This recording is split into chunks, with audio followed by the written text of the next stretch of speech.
The story starts with a depressed teenager named Cha, who moves into a rundown apartment building called Green Home. His parents had recently died in an accident, and he was overwhelmed with grief. He goes to the rooftop, planning to jump, but can't bring himself to do it. While he hesitates, he sees a beautiful young woman named Eun-yu practicing ballet. The peaceful moment is broken when she steps on gum. She angrily asks Cha if he did it and tells him to go die somewhere else. The building is full of different people. Living above Cha is a young woman named Jisoo who wants to be a bassist. She works part-time jobs while composing music, dreaming of becoming famous. On her floor, she has a strange encounter with a woman pushing a baby carriage. The woman says her 1-year-old daughter is inside, but when Jisoo peeks, the carriage is empty. She makes an excuse and avoids getting on the elevator with the woman. Later, a man explains that the woman is a nice person whose child died, and she has been struggling ever since. This man is a literature teacher and a devout Catholic, but his intensity makes Jisoo uncomfortable. As the teacher gets off the elevator, he bumps into a man in a floral shirt with a large scar on his cheek. The scarred man, named Wook, ignores him and gets on the elevator. Inside Wook's apartment, another man is tied up with duct tape. Wook shoves a lit cigarette into the tied-up man's mouth, suggesting he holds a serious grudge against him. Meanwhile, in the security room, a resident is yelling at a guard for sleeping on the job. Feeling down, the guard is approached by a woman who says she just moved in from the rich Gangnam district. She gives him a box of fish, saying she doesn't like them. The guard accepts, but the fish are spoiled. A moment later, his nose starts bleeding heavily. He then goes up to the 14th floor to tell Cha to fill out his move-in paperwork. Cha says he'll do it later. The guard acts strangely, waiting outside Cha's door until the girl from the next apartment walks by and points out his nosebleed. He then leaves. That night, Cha is playing video games while the girl next door feeds her cat. She complains that she's starving because she's on a diet. She seems to be on the phone with her family, telling them she's been hearing things and getting nosebleeds lately. After the call, Cha can hear her breaking down and crying. Tired from gaming, Cha gets ready for bed, but gets a text from a delivery person. It says his package was left at his door because the guard wasn't there. He finds the package open and the instant noodle bags ripped apart, with noodles all over the floor. Cha follows the trail of noodles to his neighbor's open front door. Suddenly, a bloody hand reaches out of her apartment and grabs the severed head of her cat, whose body has been partially eaten. Terrified, Cha runs back to his room and hides under his covers. Soon, his doorbell rings. It's the girl next door, sounding panicked and asking for help. Cha answers using the video intercom. The girl cries, saying she came home to find her door unlocked, her apartment a mess, and her cat gone, with blood everywhere. She begs Cha to let her in. Cha is suspicious and refuses, offering to call the police, but his phone has no signal. To make sure she isn't the monster, Cha asks to see her hands to check for blood. At this, the girl's face turns pale and she panics. A second later, she starts screaming for him to open the door, her face looking evil as blood pours from her nose. Just as she's about to break in,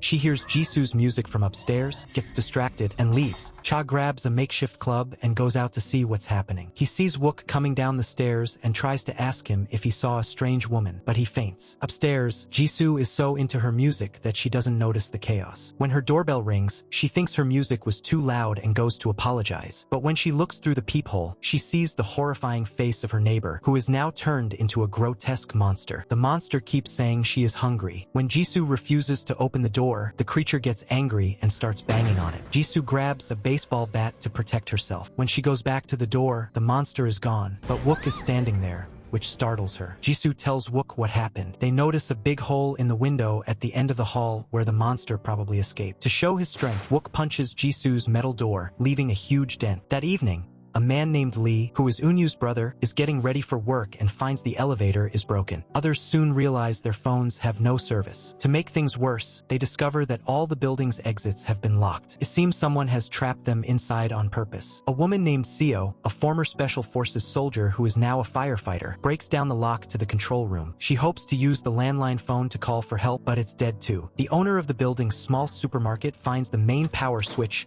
and announces they can now open the large metal shutter to get outside. As the good news spreads, everyone gathers at the exit. But as the shutter slowly rolls up, they see a giant monster standing just outside. The residents stare like it's a show, and one woman even takes a picture for social media. Before they can understand the danger, the monster's long tongue shoots out, grabs a security guard, and pulls him in, instantly killing him. Some people faint, and others are too scared to move. Only Lee reacts, grabbing a fire extinguisher to fight the monster off. He tells the supermarket owner to help help him close the shutter once the monster is pushed back. Just as they are about to close it, the extinguisher runs out. At that critical moment, Seo appears and tackles the monster out of the building, and Lee quickly pulls her back inside. With the monster gone for now, the supermarket owner complains to Seo that the government isn't doing anything. Lee tells everyone that there isn't just one monster. The fog outside is full of them, and getting caught means death. The story reveals that Cha is a 19-year-old high school student who became a shut-in, refusing to go to school or talk to anyone. He just played video games all day. His parents tried to take him on a family trip with his sister, but he refused. On the way, his parents argued about his situation, and his distracted father crashed their car into a truck, killing everyone inside. Before they left, his mother had made him a meal and told him to heat it up. He only shows up for the funeral, where he has a breakdown, screaming about how the small amount of inheritance money isn't enough for him to live on. He had to be carried out. Back in the present, Jisoo is watching over a sleeping Cha. She complains that Wook asked her to look after Cha and then just disappeared. Unaware of the danger, Eun-yu is about to go downstairs but hears a noise that startles her, and she sprains her ankle. Wook happens to be walking by. As things get awkward, the monster girl appears and attacks Wook, biting his shoulder. But Wook is incredibly strong. He kicks the monster into a wall and beats her until she stops moving. Seo and a soldier carry the dead guard's body to a storage room. The soldier doesn't want to, but Seo takes a picture of the body, saying his family deserves to know what happened. At the same time, Jisoo is also heading downstairs. She finds a man in a business suit holding a wine bottle, mumbling about how his boss betrayed him. As he gets angrier, he starts to transform. Seeing this, Jisoo hits him with her baseball bat. The man turns into a monster anyway. Just as he is about to attack her, the teacher shows up and slices off half the monster's head with a sword. They think it's dead, but it gets back up, even with its injury. It seems the monsters can't be killed easily. At the main entrance, Lee tells everyone to barricade the door. The woman from Gangnam begs him to wait because her daughter is still on her way home, but Lee says they have to protect the group. Just then, everyone gets an emergency text from the government. It warns them to stay away from anyone showing symptoms like nosebleeds, fainting, or aggression. The group is frozen with fear, and many want to just wait for help. A man with curly hair argues that no one is coming and that they should try to escape through the sealed garage. A soldier stops him, saying they need to secure the entrance first. The supermarket owner agrees, pointing out they don't know if there are more monsters on the other side of the stairwell door. Suddenly, a door opens and everyone backs away in fear as Wook walks out. They see the bite mark on his shoulder and think he is infected. The supermarket owner attacks Wook from behind with a stun gun, knocking him out. 8 hours later, Cha finally wakes up. The view from his window looks like the end of the world. Then his nose starts to bleed. At the same time, both he and Lee find a post from a blogger online. The post has pictures and says this isn't a disease, but a curse. It lists the symptoms: nosebleeds and seeing things that aren't there. The blogger, who says he is being hunted, tells anyone with symptoms to kill themselves. But he adds, if you want to survive, there is one important thing to remember. Just then, the internet cuts out,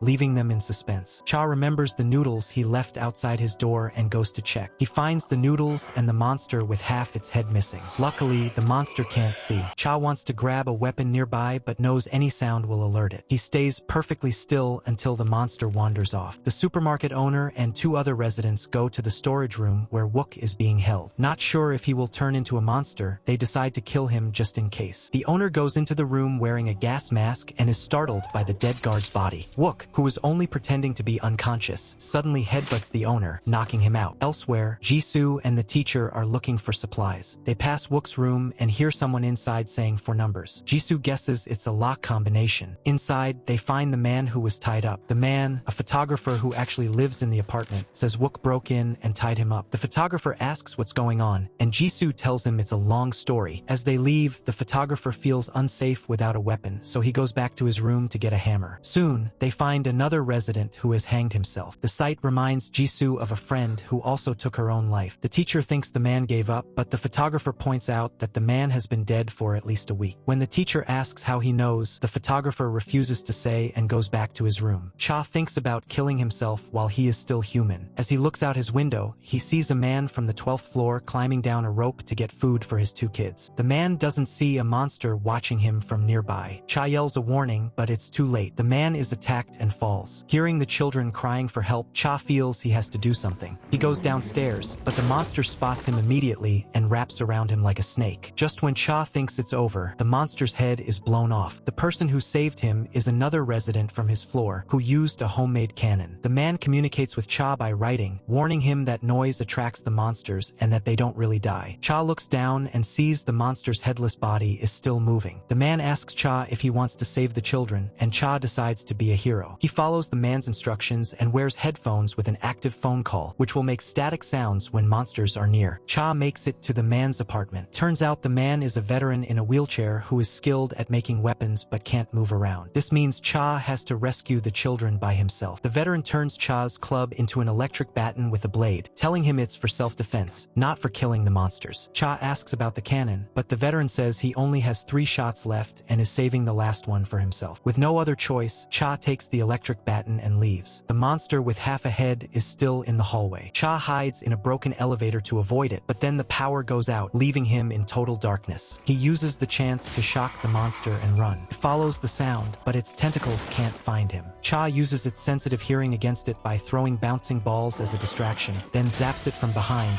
knocking it down for a moment. Lee asks Seo to watch the control room while he checks the power distribution room, thinking it's a local outage. Seo insists on going instead. Before she leaves, she takes supplies from the supermarket, which annoys the owner. Lee gives her a walkie-talkie and tells her to be careful. As Seo gets close to the power room, a woman with a small dog warns her not to go in because her dog is acting very scared. Still, Seo goes inside. Meanwhile, Cha finds the 2 children. As he is about to lead them to safety, his nose starts bleeding again. He's afraid he might turn into a monster, so he tells them to go on without him. He then fights a battle in his mind against his inner monster, remembering times he was bullied. His dark side taunts him, calling him a weakling. Overcome with frustration, Cha feels his monstrous urges getting stronger. Just then, a huge, protein monster breaks through a door, and falling debris traps Cha. The children try to pull him free but aren't strong enough. As the monster reaches for them, Cha uses his remaining strength to grab its leg and tells the children to run to room 1408 and find the veteran. The children escape, but Cha is left to be beaten by the monster. Luckily, the teacher and Jisoo hear the noise and arrive just in time to wound the monster and save Cha. The 2 children run to the 14th floor. They run into the blind monster. The girl quickly covers her brother's mouth, and they stand perfectly still. To their horror, the protein monster also comes up to their floor. The blind monster senses the movement and attacks the muscular one. The kids use the distraction to climb to the 15th floor. The protein monster overpowers the other one and throws it out a window. The children knock on doors, but no one answers. As the protein monster gets closer, the strange woman with the empty baby carriage steps in its way. She begs it not to hurt the children but is kicked aside. Dazed, she sees an image of her dead child and remembers the accident that killed her. She tells the monster she knows her child is gone, but it attacks her again. At that moment, Cha and the teacher reach the children and tell them to run. The woman, however, has also turned into a monster. She jumps onto the protein monster's back, holding on to protect the children. Even as a monster, her love as a mother is still there. The teacher slashes at the protein monster, which throws the woman off. The teacher then tricks the monster into jumping through a window, and it falls to its death. Jisoo approaches the transformed woman. Seeing her monstrous form, she raises her bat, but the woman just asks where the children are. A moment later,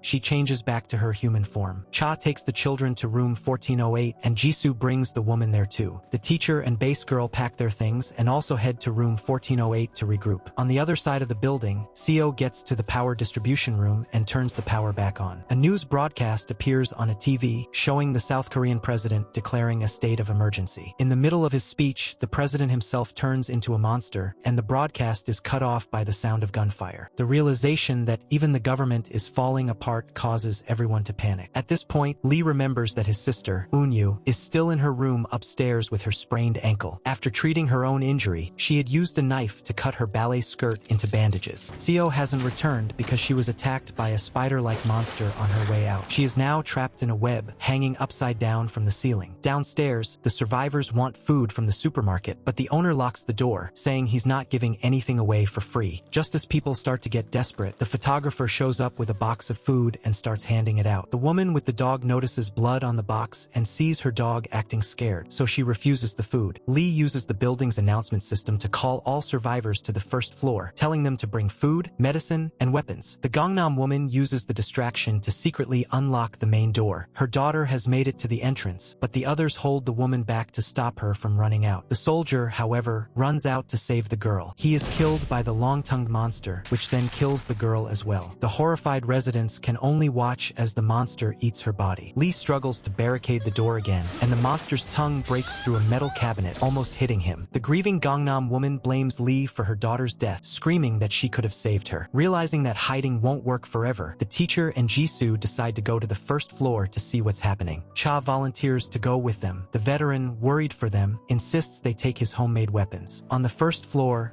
the survivors are reinforcing the entrance. The dog lady and the supermarket owner's wife talk about the Gangnam woman's loss. The dog lady also mentions that Seo's fiancé used to live in the building and that he died shortly before they were supposed to get married. Meanwhile, the spider monster is about to eat Seo. She manages to slip out of her coat and hide in a ventilation duct. The monster chases her, but Seo uses her agility to get away from it several times. As she's about to get out of the duct, the monster spits a web that wraps around her neck. Swinging back and forth, she kicks a glass window, breaking it. She grabs a piece of glass and cuts herself free. At that moment, her phone, which had fallen, starts to ring. Trapped behind a fence, she sees the caller ID, her dead fiancé. Since there's no phone signal, she knows she's hallucinating. Exhausted, Seo finally makes it back to the main group. As soon as she sees Lee, she walks up and punches him hard in the stomach. It turned out she was angry because of something that happened earlier. In the management room, Lee had seen a monster in the power distribution room on the security cameras but didn't tell her about it. The next morning, loud alarm sirens were heard all over the city. News reports announced that the country was in a state of emergency, and the military was now in charge of security. The military said that a lot of people had turned into strange creatures, but they didn't know why. They made it clear that you couldn't catch it from breathing the same air or from blood. However, anyone with symptoms like seeing things, hearing things, having a low body temperature, nosebleeds, or fainting had to be kept away from others. The creatures could heal very well, so it was important to kill them before they could get stronger. The government told the public to trust them, saying the military could handle it. But a crashed helicopter in the city showed a different story, suggesting the military was just trying to calm people down. While Cha and his two friends were going downstairs,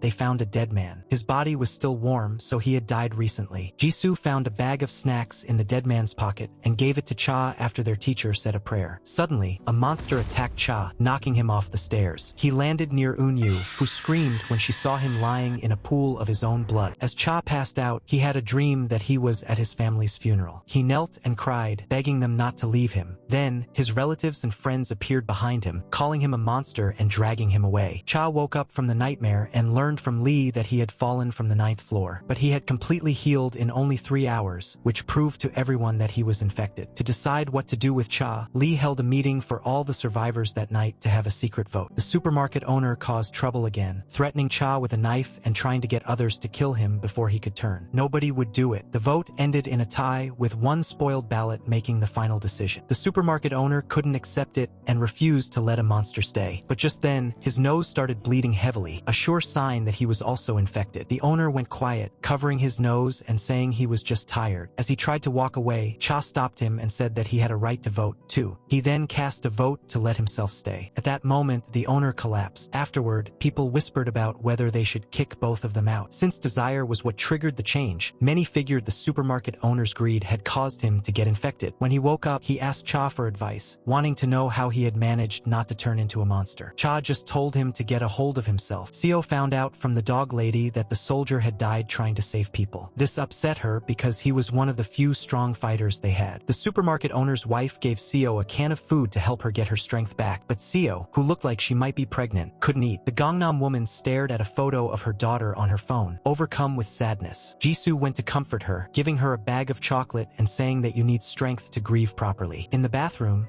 Jisoo looked at a baseball bat, which reminded her of the boy who had given her the bass guitar. He had taught her how to play baseball, and they were very close. The photo guy muttered to himself that he was still alive, smiling happily. It wasn't clear what he was so happy about, but then Wook showed up and started beating him without saying a word. The photo guy scrambled away, but managed to fight back for a second before running off. When he got to the other survivors, he lied and said he was infected. He wiped the blood from his nose, which was from Wook's punch, and asked to be locked up alone. Before he went into the room, the teacher asked if he had another reason for doing this, but the photo guy didn't answer. Wook found him and tried to drag him out, but the teacher stopped him. In the end, the photo guy looked at both of them and closed the door to the isolation room himself. On the second morning, Cha was surprised to wake up and see the photo guy next to him. The man seemed to be trying to get close to Cha, curious about what it was like to be infected and if it made him feel powerful. He wanted to know how Cha had survived a fall that should have killed him. The supermarket owner's wife secretly gave Seo a pregnancy test and told her to use it just to be sure. In room 1408, the strange woman was cutting vegetables when she felt something was wrong and started to transform. To keep the two children safe, she quickly locked herself in the bathroom. An hour later, she still hadn't come out. The little girl told the veteran, who had been busy with his weapons and hadn't noticed she was gone. He opened the bathroom door and found that the woman was turning into a giant womb, growing a new life inside it. It didn't seem like she could hurt anyone. Lee saw the good weapons that the teacher and the others had and found out there was a weapons expert in the building. He called Cha out of isolation, which annoyed the supermarket owner, who warned Cha that Lee was just going to use him. Lee was direct and told Cha he could help him escape, but only if he went on dangerous missions. His first job was to bring the veteran from the 14th floor down to the first floor. The veteran had planned to kill the strange woman before she fully transformed. She had told him she was infected and asked him to kill her if she changed. But when he saw the giant womb monster, he couldn't do it and quietly closed the door. During his fight with the photo guy,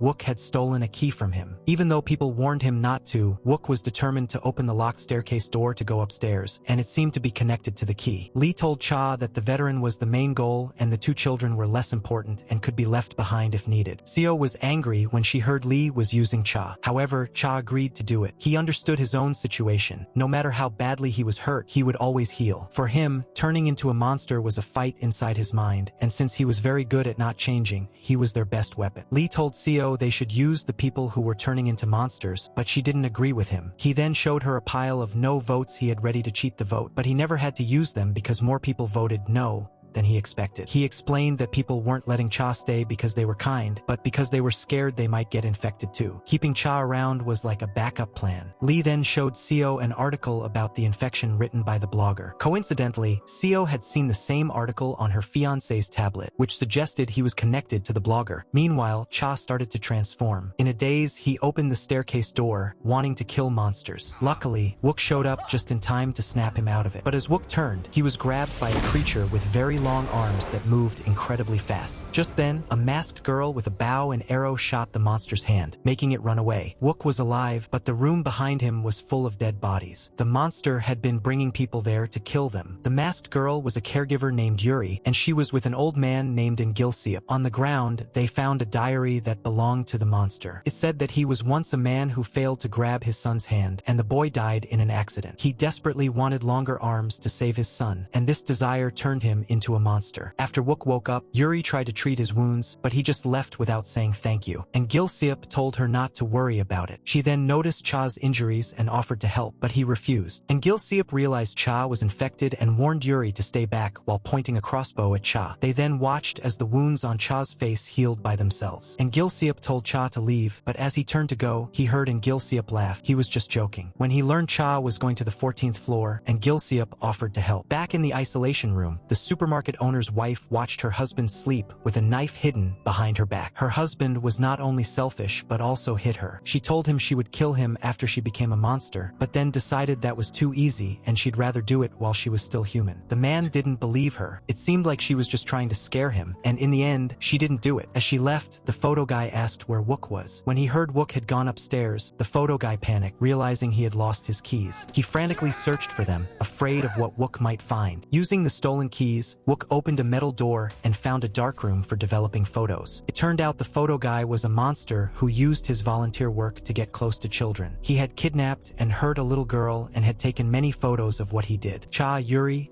and Ngilsiop made it to room 1408. When they asked about the strange woman, they only found the giant womb creature in the bathroom. They could just barely see a large baby inside and could sometimes hear it crying. Meanwhile, Seo finally took the pregnancy test, and it was positive. The teacher and Jisoo didn't want to just wait to die, so they looked for a way to signal for help. They found a large white cloth, sprayed us on it in red paint, and hung it outside the building. Worried that his dark secret was about to be discovered, the photo guy cut his own hand to prove to everyone that he wasn't infected, since he couldn't heal quickly. Seeing this, the others let him out of isolation. He ignored them and ran to a bathroom stall to get a hidden hammer, the weapon he had used before. Wook, full of rage, got to the first floor and bumped into the teacher, dropping his phone but not stopping to pick it up. Before he could get to the photo guy, the man ambushed him, hitting Wook in the head with the hammer. Even with blood pouring down his face, Wook easily overpowered him and took the hammer. The photo guy stumbled toward the others, calling Wook a murderer, but no one dared to get involved. Wook, enraged, smashed the hammer into the photo guy's face over and over. Still not done, he dragged the body to the entrance and took it out into the rain, planning to feed it to the long-tongued monster. Afterward, weak from his injuries, Wook stumbled back to the entrance. He wasn't planning on coming back in and just wanted to close the door, feeling like he didn't belong anymore. But the teacher stopped him. It was then that they saw Wook had brought back the bodies of the soldier and the girl. He looked tough, but deep down he was a good person. The pain from his injuries finally became too much and he passed out. The Gangnam woman, who had been holding in her sadness for so long, finally let it all out. She hugged the two children, who had also lost their families, and the three of them cried together. The group buried the soldier and the girl in an empty room, and Ngilsiop saluted the soldier's grave and revealed that he was also a retired soldier. Seo tried to comfort the Gangnam woman, who promised to be strong for the children. The supermarket owner's wife told Seo she was worried about her being pregnant alone, but Seo asked her to keep it a secret. Once he was on the first floor, the veteran started working on new weapons. Lee gave Cha a new mission, telling him to take an electric gun to the building's outer staircase.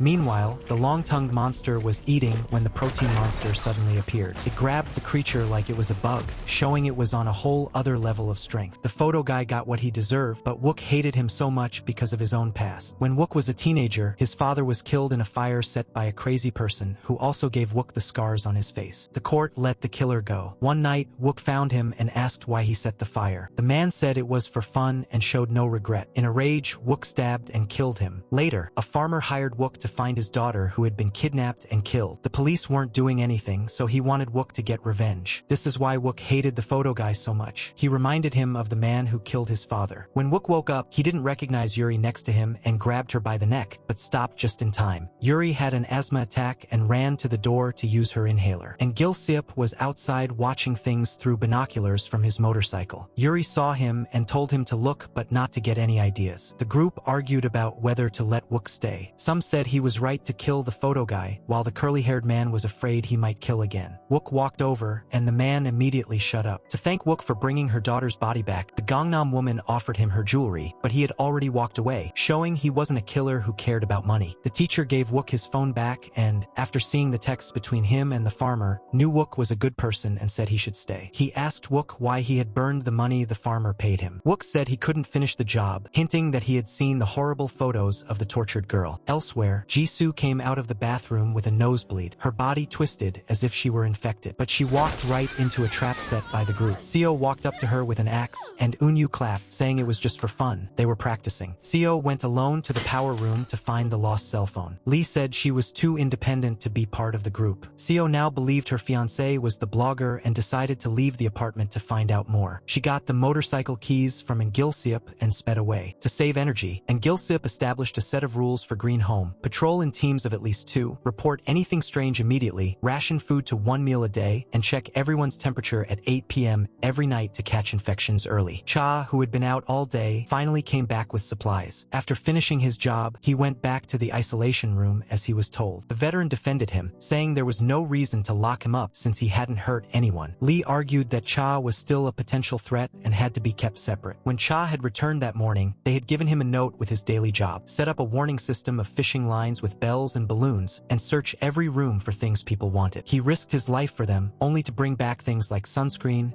dog food and sanitary pads. He soon ran into a speed monster downstairs. In the supermarket, the others worried about him. The dog lady was scared he was in danger, but the curly-haired man said coldly that he would just heal overnight anyway. Just then, a patroller's whistle blew. A hairy monster was approaching. The supermarket owner's wife realized it was her husband, who was bald and always wore a wig. His obsession with his hair likely caused him to change this way. She walked toward him with a club, ready to deal with him herself. After she hit him once, her husband seemed to become himself again. She asked if he had any last words, and he just asked her to end his pain. In front of everyone, she beat him to death. Afterward, she was heartbroken. Before he died, her husband had said, "Sorry," words she had waited 30 years to hear. Cha returned to see the supermarket owner dead. His dark side came back, telling him that this was how he would end up too. Cha pushed the evil thoughts away, left the supplies, and walked off alone. Seo went to the hospital where her fiancé had worked. A fire had supposedly killed him, but his body was never found. Seo had quit her job to search the scene herself. Back in the present, she found his tablet and an article by the blogger in his notes. Her fiancé was the blogger. He had discovered the transformations early on and volunteered to be a test subject. While Lee and Cha had only read part of the article, Seo now read the rest. Through his own experiments, her fiancé found out that if you survive for 15 days, your condition becomes stable,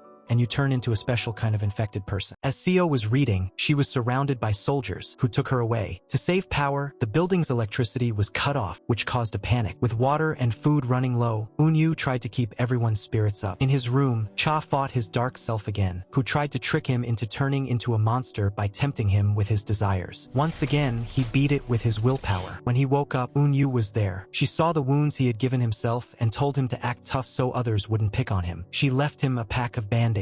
Cha didn't get it, since his ability to heal made them useless. She was trying to show others that he still felt terrible pain, even if he couldn't die. She then told Lee and Jisoo to stop ordering Cha around, which led to a fight where Lee slapped his sister. Lee told Cha the apartment was no longer safe and they needed a new plan to escape. Cha went to the underground parking lot alone but was attacked by a spider monster. Seo, now a prisoner of the military, learned that her fiancé was part of their experiments. Although he chose to die, he had probably turned into a monster. The military planned to kill Seo so she couldn't tell anyone, but she told them she knew someone who could resist turning into a monster. This was exactly what they were looking for. She agreed to lead them to Cha if they would let her and her unborn child live. After the attack, Cha was in a similar situation to Seo, wrapped in spider webs and hanging upside down, covered in green slime. Lee, Wook, and others formed a rescue team and went to the parking lot. The slime sensed them and pulled away from Cha's body. They saw the speed monster was also there, sleeping. They tried to sneak past it, but the spider monster had already gotten into the building and was going after the little girl. Just in time, the veteran showed up with his cannon, but because he was in a wheelchair, he was in danger,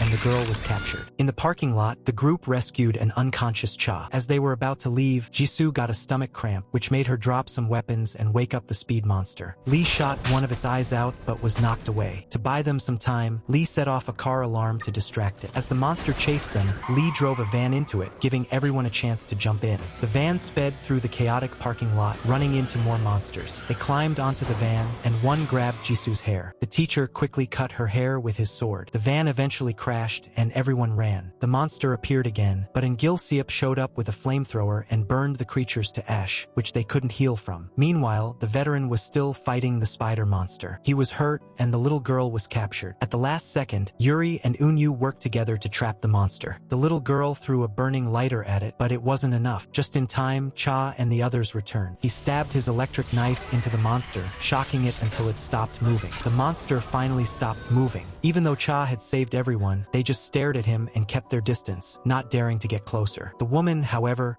apologized to Cha. This time, Lee let Cha decide for himself if he wanted to go back to the isolation room. In the end, feeling like he didn't belong, Cha chose to go back inside. At dinner, he took his food to eat somewhere else but unexpectedly ran into Wook, who always kept to himself. The awkward feeling was broken when Ngil-seop arrived and managed to ease the tension between them. Then, Ngil-seop lifted his shirt and showed them a long scar across his stomach from a surgery. Later that night, the curly-haired man secretly went to the bathhouse for a shower, complaining that they could only only wash once every 3 days to save water. As he was washing, the water suddenly turned black. This was a clear sign that the building's water was now dirty and unsafe. The apartment was no longer a safe place to live. Lee took the veteran to the parking lot, hoping he could fix up one of the cars for their escape before things got worse. A panicked young man overheard them and ran to the management room, where he discovered their supplies were almost gone. Not wanting to just wait and die, the young man ran to the convenience store. He pulled out a knife and threatened the others to give him the car keys so he could leave by himself. His desperate attempt didn't last long. Wook easily threw him out of the store like he was a child. Being thrown out like that caused the young man to have a complete breakdown. At this point,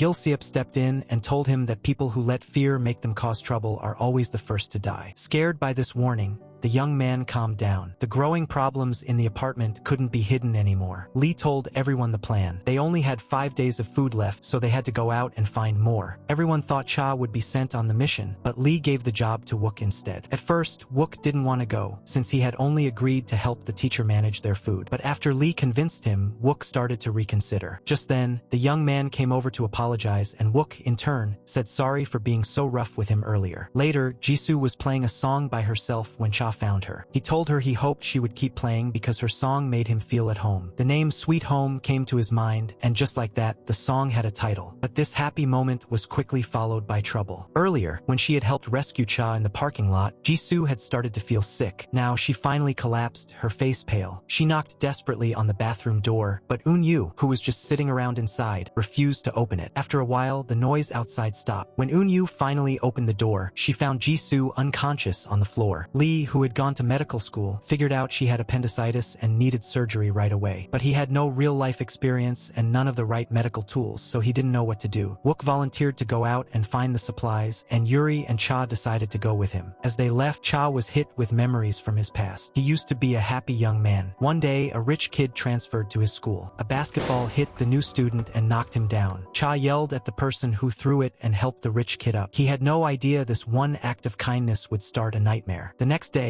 the rich student brought a group of classmates to bully Cha. He even forced a shy boy with glasses to join in, threatening to kill anyone who spoke to Cha. From that day on, Cha was completely alone at school. He couldn't fight back because his father worked for the rich student's family, and if he did anything, his dad would be fired. Cha's own family didn't understand what he was going through. His mother and sister both took his father's side, saying it was for the good of the family. Cha even heard his sister tell her friends that he wasn't her brother. As Cha's bullying continued, the rich student started picking on the boy with glasses instead. The boy's mother desperately needed money for an operation. The rich student told him he would pay for it if the boy jumped in front of a moving car. Just as the boy was about to step into the road, Cha shoved the rich student in front of the car instead. The car stopped just in time, so no one was seriously hurt. But the results were bad. Cha's father lost his job, and the boy's mother died. The boy wasn't thankful at all. He blamed Cha, thinking his mother might have lived if Cha hadn't interfered. Cha had always wanted to be a good person, but these events made him feel completely powerless. He fell into a deep depression, stopped going to school, and became a shut-in who just played video games all day. Back in the present, the people in the apartment started setting up a table for the surgery while Cha's group drove off in a modified car. They didn't get far before they got into a huge crash. The cause was the protein monster, which had now grown many times bigger. It had captured the long-tongued monster earlier and had probably kept eating people and other creatures, which made it grow so huge. The people in the apartment heard the crash and knew the group was in trouble. They couldn't wait any longer. Jisoo had surgery without any medicine to numb the pain. Lee warned her it was very risky and that she would probably get an infection afterward. She agreed to do it, so he started the surgery. The moment he made the first cut, Jisoo fainted from the terrible pain. Outside, and Gilseop saw the others were in danger and ran out with his flamethrower. While the monster was distracted by the flames, and Gilseop helped Cha, who had been thrown from the car. The monster, however, quickly blocked their escape, and Gilseop, who seemed to be very sick, coughed up blood. He was planning to sacrifice himself to save Cha, but suddenly Seo appeared, driving a fire truck. She had been let go by the military. The truck slammed right into the protein monster, but it didn't seem to do much. The monster fought back, grabbing Seo from the driver's seat and throwing her aside before starting to shake the truck wildly. Luckily, Seo's training and courage kicked in. She moved to the side of the truck, climbed back into the driver's seat, and started backing up. While Seo fought the monster, Wook rescued his friends who were trapped in the wrecked car. Moments later, the car exploded. After being hit by the fire truck over and over, the monster finally fell into the ruins nearby. Seeing her chance, Seo knocked down a burning billboard, which landed on the monster and finally killed it. Although everyone was hurt in the fight, no one was seriously injured. When they got back to the apartment, Lee had already finished the surgery. He told the teacher that Jisoo's survival was now up to fate. To make up for losing and Gil-seop's motorcycle, Seo brought back an asthma inhaler for Yuri. Before all this happened, Yuri had taken care of the old man, and they were like a father and daughter. Seo found Cha and asked him about being infected. What were the first signs, and how had he survived for so long? Cha was a little confused by her questions and could only say that he survived because he still wanted to live. Seo then told him that the military was doing secret experiments, watching people as they fought off turning into monsters, hoping to find a cure. But all the test subjects had either died or completely transformed. Only one person had successfully survived for 15 days before disappearing. The military, she warned, would probably come for Cha next. During dinner, the supermarket lady revealed that she had become infected. Worried she would hurt others, she wanted to leave, but everyone voted for her to stay in the apartment in quarantine. Seeing Cha broke her heart because she now understood what he had been going through. She regretted not being able to help him and left crying. In the shower, Seo stared at the locator in her hand, unsure what to do. Pressing the button would tell the military where they were, and Cha would soon be taken away for experiments. As she thought about it, a man who looked like a soldier burst into the shower room. Even though she was undressed, Seo's fighting skills were as good as ever, and she quickly took the intruder down. In another room, everyone was gathered and listening to Gil-seop's stories. The Gangnam woman brought out a bottle of fruit wine to cheer everyone up. Suddenly, the soldier Seo had taken down rushed in. Seeing the fruit wine, he lunged for the fruit inside, looking like he was starving. From his broken words, they figured out that he had just escaped from something terrifying. As Seo tried to question the upset soldier, his walkie-talkie made a crackling sound, and an arrogant man's voice came through. Terrified, the soldier tried to run but was held back. Seeing how scared he was, Seo quickly destroyed the walkie-talkie and had everyone take down the SOS sign from the building. If outsiders found out there were survivors here, it would lead to a bloodbath. Seo went to the isolation room to visit the supermarket lady, telling her she only needed to hold on for 15 days to become stable. But just then, the lady's symptoms got worse, and her nose started bleeding. At that moment, the mutated security guard, who had been drawn by the smell of rotting fish, suddenly appeared. He took the elevator to the first floor, and Cha and the others saw him. They had to get there before he did. Wook was trapped by a monster on his way down, so Cha was their only hope. To get there as fast as he could, he jumped down several floors, breaking his leg. He couldn't heal completely, so he was forced to crawl. The Gangnam woman, thinking Cha had finished a mission and come back, went to the elevator. To her horror, the security guard came out, carrying a lawnmower on his back and covered in disgusting flies. Just as he was about to kill her, the teacher appeared, blocking the lawnmower with his sword. But he was no match for the power tool. The guard sliced off the teacher's arm and broke his sword. The teacher got back up and stabbed the guard with the broken blade, then dragged him back into the elevator. As the doors opened and closed, the two fought until their last breath. Knowing he couldn't kill the monster guard by fighting alone, the teacher signaled for the young man to throw a Molotov cocktail. But the boy was too scared to move. Seeing this, Lee grabbed the Molotov and threw it into the elevator, setting both the teacher and the security guard on fire. The horrible scene made everyone cry. Later, they held a small funeral for the teacher. Jisoo,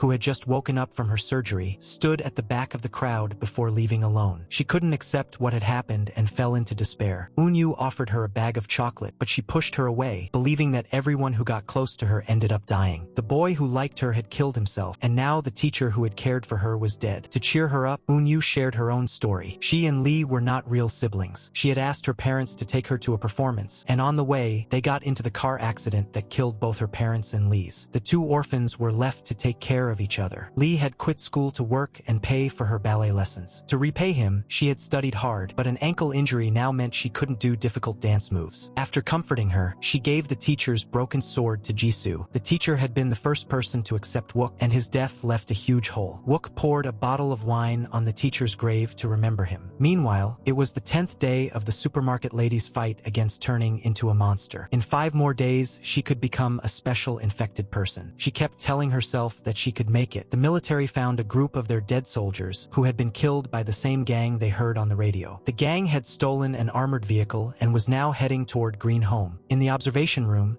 and Gilseop told Seo that he thought there was a bunker-like shelter under the apartment. If they could find it, they would be safe. Just then, they saw the armored vehicle speeding toward them. Seo looked at the tracker in her hand. She hadn't pressed it, so the military shouldn't know they were here. But Gilseop warned her that in times like these, you couldn't even trust soldiers. Before the residents could get ready, the armored vehicle smashed through the entrance. A group of bandits got out. Lee stabbed the soldier who was trying to run away several times, then cut off his fingers to try and open a locked case, but it didn't work. They drew a circle on the ground and ordered the survivors to get inside it. Lee then sent his men to search the building. During the search, Gilseop was caught while helping Wook hide. The veteran was also caught. The little boy was saved by the green slime monster and barely escaped. A woman accidentally stepped out of the circle and was shot. The ruthless bandit planned to drag her away, but she was already dead. Faced with these thugs, everyone was filled with helpless anger. A mean-looking thug found the weakened base girl. He poked at her surgery wounds with a rod and even licked her blood, showing what a sick person he was. Just as he was about to do more, his partner, a man named Jung Myung, appeared and told him the boss wanted to see him, which let Jisoo escape. The thug soon realized he'd been tricked. Lee asked the bandit leader where they came from. Lee said they found a church that was heavily protected, but when they broke in, almost everyone inside was dead, with no signs of monster attacks. He guessed they had killed each other, deciding that humans are scarier than monsters. Seo remembered the gun she had hidden in the ventilation duct, but it was gone. Wook had found it and was now armed. At a critical moment, Seo appeared and took down a thug with her bare hands. They then met up with the little boy. Because the slime monster had saved him, Wook did not harm it. The bandit leader was impressed that Lee could manage such a group of survivors and offered him a spot on his team. Pretending to agree to protect the others, Lee took them to see the quarantined supermarket lady. The ruthless bandits shot her dead as soon as they saw she was infected. While Lee was distracted, the survivors got ready to fight back, but he threatened Lee's life, forcing them to stop. At that moment, the supermarket lady came back to life. As she moved to kill Lee, Cha blocked the attack with his own body and was forced to strangle her to death. When the bandit leader found out Cha was a special infected, he became interested and took him to the rooftop to torture him. Downstairs, the nasty thug went after Yuri, ordering her to the operating room. As he was about to attack her, Jisoo attacked him with the broken knife, but was quickly overpowered. While he was distracted, the thug didn't see Yuri behind him, who killed him. Having never killed before, Yuri was shaken and had an asthma attack, dropping her medicine. Just as she was about to pass out, Wook appeared and helped her. She told him she had killed someone, but he comforted her, saying the man wasn't really human. Seo got to the first floor and killed the thug on guard. Everyone tried to escape, but another thug blocked them. He shot and killed a survivor, forcing Seo to drop her weapon.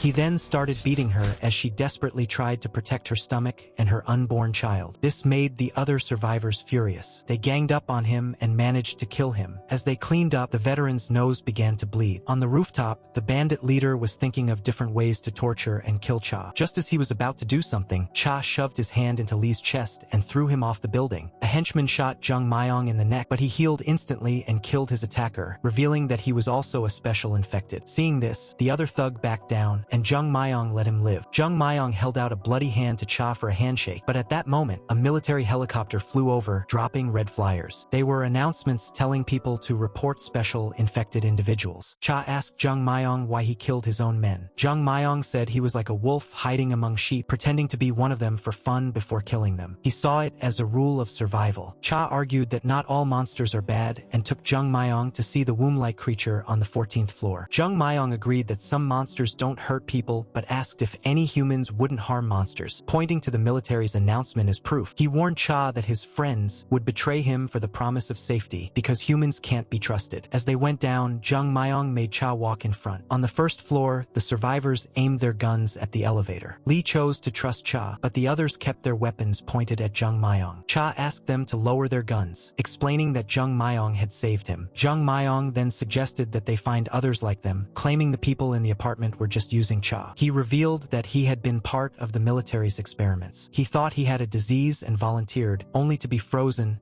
stabbed, and burned. He finally understood that he was the monster. His true form was a blood-like liquid that could take over dead bodies. After he went crazy in the lab and killed the scientists, he came to believe he was a purer, better being. He told Cha to accept that humans and monsters could not live together. On the other hand, even though the little boy begged them not to, a survivor burned the slime monster, arguing that even if it had saved them once, it could still turn on them. Cha found this hard to accept. Lee showed Unyu the military announcement, and she thought he was planning to betray Cha. Lee explained that in a world like this, you can't make absolute promises of safety. He hadn't made a decision and wanted to know what Cha thought. But after what happened with the slime monster, Cha grew distant and wouldn't talk to him. Jung Myong told Lee and Seo that the military's final plan was to bomb entire areas because they couldn't tell humans and monsters apart. Reporting an infected person wouldn't guarantee safety. Seo confessed to Lee that the military gave her a locator, which she hadn't used and had hidden in a drawer. But their conversation was overheard by the curly-haired man, who later secretly pressed the button, not wanting to die there. Elsewhere, and Gilsip was digging a hole on the first floor, sure that a secret passage was there. Yuri came over but had an asthma attack and fainted. They were out of medicine. Wook had no choice but to carry her on his back to find medicine outside. They were stopped by Jung Myong, who thought they were going to report them. After knocking Wook down, Jung Myong took the car keys. Cha,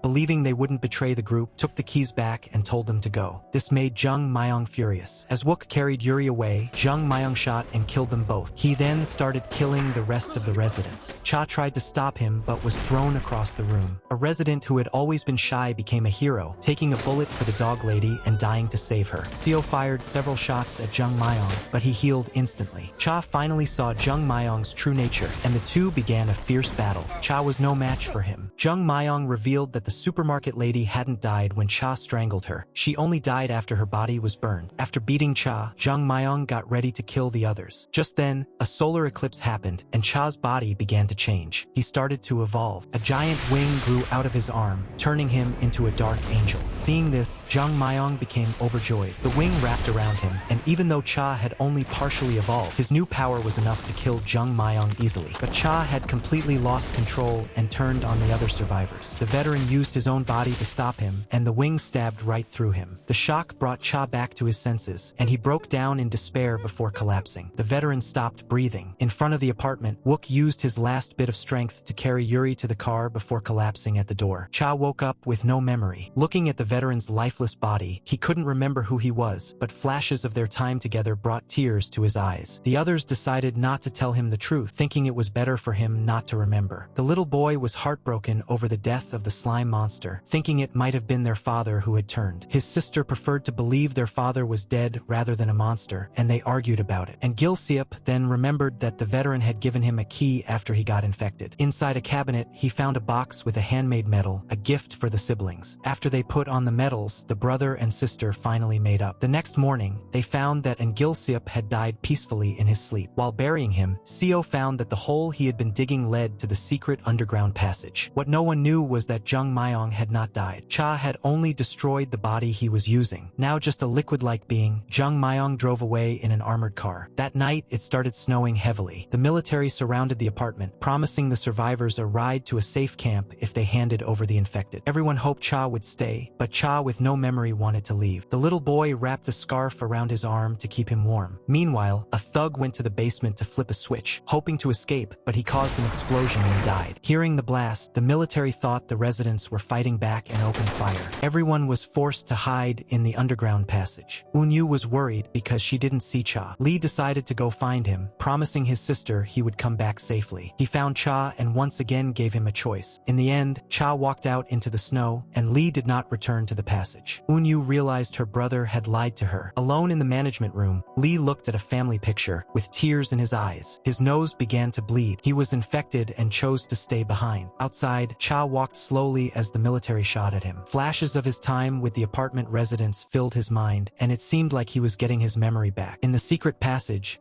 everyone searched for an exit. With the help of a pet dog, they found their way out into the daylight and got on military trucks. But Seo joined the military, determined to find out what happened to her fiancé. Cha woke up in an armored vehicle, his wounds healed. The driver was Wook, but his scars were gone. It seemed this wasn't the real Wook, but Jung Myong using his body, and his healing powers had fixed the scars. This showed that the story of the special infected was far from over. That wraps up Season 1. If you want more, you'll have to wait for the Season 2 video. I hope you enjoyed this. Let me know so I can continue with the next part. See you next time.